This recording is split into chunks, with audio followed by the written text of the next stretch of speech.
Alors dans cette vidéo, nous corrigeons l'exercice 12. En observant le cercle trigonométrique, complétez le tableau suivant. Donc quand est-ce que l'on se situe dans le premier cadran? Donc quand est-ce que le point A se situe dans le premier cadran? C'est-à-dire le point A, il est là, hein. Quand est-ce que le point A se situe dans le premier cadran? Donc je rappelle que le premier cadran, c'est tout ça, hein, du système d'axes. Donc pour quelle valeur de alpha le point A se situe-t-il dans le premier cadran? Eh bien, lorsque alpha varie de 0 à 90 degrés. Donc lorsque alpha varie entre 0 degré et 90 degrés, alors à ce moment-là, le point A se situe dans le premier cadran. Et à ce moment-là, quel est le signe du cosinus? Alors on se rappelle que le cosinus, c'est l'abscisse du point ici. Donc quel est le signe du cosinus? Ben, puisqu'il s'agit de l'abscisse du point qu'on est dans le premier cadran, forcément le cosinus est positif. Alors il vaut 1 ici, et dans le cas extrême ici, il est nul.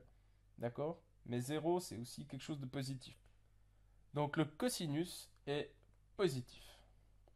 Qu'est-ce qui se passe avec le sinus? Alors le sinus, c'est l'ordonnée du point.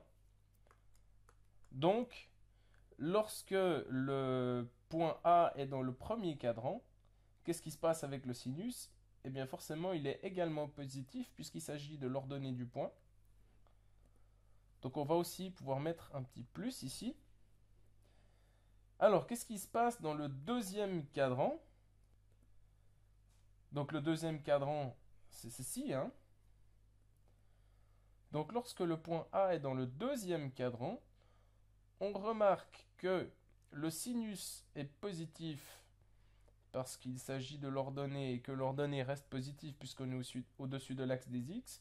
En revanche, l'abscisse du point est négative puisqu'on a passé de l'autre côté de l'axe des y. D'accord? Donc le cosinus est négatif et le sinus reste positif. Donc le cosinus devient négatif, mais le sinus reste positif. Voilà pour cet exercice 12. Vous aurez compris, malgré le fait que je vous ai présenté tout le cercle trigonométrique, qu'à l'ECG, en fait, on se contente du demi-cercle supérieur du cercle trigonométrique parce qu'on aura seulement des angles entre 0 et 180 degrés.